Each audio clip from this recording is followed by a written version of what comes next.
मित्रांनो नमस्कार. आम्ही आहोत आपल्या सह्याद्रीच्या कुशीत डोंगर पठारावर.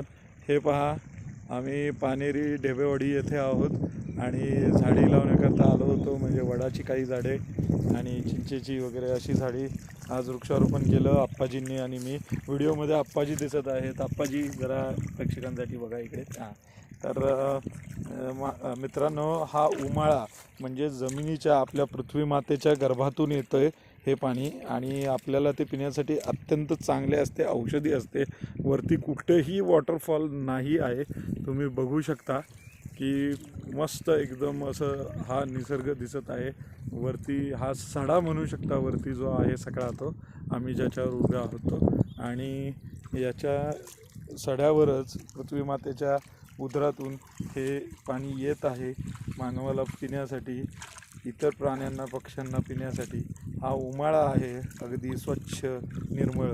इथल्या लोकल लोकांच्या माहितीनुसार मिळालेली माहिती अशी की दिवाळी झाली तरी हा शक्यतो उमाळा राहतो, लवकर आटत नाही, जास्तीत जास्त दिवस राहणारा हा उमाळा आहे. बरीच घाण साठली होती तर आम्ही थोडं पाणी अडवून ठेवत आहोत, किरकोळ, जास्त नाही, कारण परत त्याच्यात काही ना काही तयार होऊ शकतात, कीटक वगैरे, शेवाळे वगैरे. तर त्यामुळे आम्ही काही जास्त अडवत नाही आहे, वाहतच ठेवत आहोत.